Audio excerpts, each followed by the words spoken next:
Shop पे जाएं तो इसी तरीके से जाएं कि जैसे आप मंदिर जा रहे हो। तो मंदिर पहुंचने के बाद, अपनी शॉप पे पहुंचने के बाद दोस्तों, कुछ पॉइंट्स ऐसे हैं जिनको आपको ध्यान में रखना है कि कस्टमर, जब अपन ने उसको गॉड का दर्जा दिया है, भगवान का दर्जा दिया है, तो वो खाली ना जाए। इस खाली नहीं जाने के लिए आपको क्या करना है, वो कुछ पॉइंट्स मैं आज आप लोगों के साथ शेयर करूंगा। सबसे पहला पॉइंट, कस्टमर इज गॉड। जैसा कि मैंने बताया, भगवान है, वो भगवान का रूप है, उसको उतनी ही इज्जत दें जितनी मंदिर के अंदर आप भगवान को देते हैं। नंबर 2, आपका प्रोडक्ट जो ईश्वर की, आप जिसको बोलते हैं पूजा की सामग्री है, पूजा की सामग्री है, तो वो सामग्री अगर कहीं कुछ उसके अंदर डैमेज है थोड़ा बहुत, तो वो आपके कस्टमर के सामने नहीं जाना चाहिए पीस। अगर वो पीस सामने चला गया और उसको पसंद आ गया, तो दूसरा कोई पीस फिर उसको पसंद नहीं आएगा, फिर उसको वही पीस चाहिए। तो ये चीज़ का ध्यान रखें। अगर कस्टमर ने 2, 3, 4 या 5 पीस देख लिए हैं और उसने पसंद नहीं किए हैं, तो बिल्कुल आपको इरिटेशन नहीं होना चाहिए।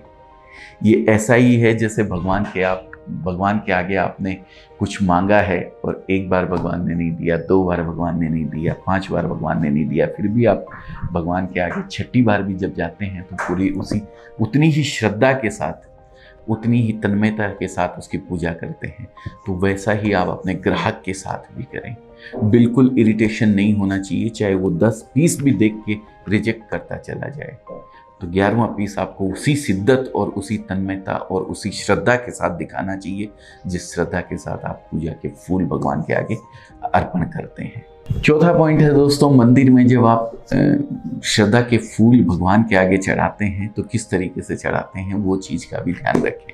आप अपने कस्टमर, आप अपने ग्राहक को जब प्रोडक्ट दिखाएं तो उसको इतने सलीके और इतनी श्रद्धा से दिखाएं, उस प्रोडक्ट की उतनी ही इज्जत करें जितनी आप भगवान के आगे जो फूल चढ़ाते हैं उनकी इज्जत करें। ऐसा नहीं कि प्रोडक्ट दिखाया, कस्टमर को पसंद नहीं आया तो उठाया और फेंक दिया, ऐसा नहीं होना चाहिए। उसको उतनी ही इज्जत से दूसरी जगह रखना चाहिए जिससे कि आपका कस्टमर भी उसको पूरी उतनी इज्जत से उसको देखें।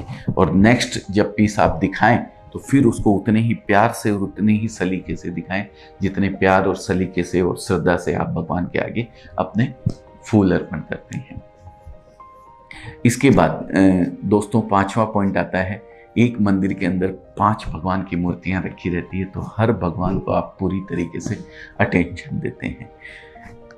उसी तरीके से हर कस्टमर को, क्योंकि वो भी अपने भगवान हैं, तो उनको आप उतनी ही अटेंशन दें जितनी एक बड़ा कस्टमर है या छोटा कस्टमर है, उससे कोई फ़र्क नहीं होना चाहिए। ऐसा नहीं होना चाहिए कि भाई कोई एक आप कस्टमर को दिखा रहे हैं और दिखाते दिखाते ही एक बड़ा कस्टमर आपका आ गया है, आपने तुरंत उसको छोड़ा और चल दिए बड़े कस्टमर के पास। मैं ये नहीं कहता हूँ कि बड़े कस्टमर को आप अटेंशन ना दें, लेकिन छोटे कस्टमर को बिल्कुल भी ये फील नहीं होने देना है कि भाई उसकी इज्जत में कहीं उस दूसरे बड़े कस्टमर के सामने कहीं कमी आई है। तो ये कुछ पॉइंट्स ऐसे हैं दोस्तों जिनको आपको खास ख्याल रखना चाहिए, जिससे कस्टमर को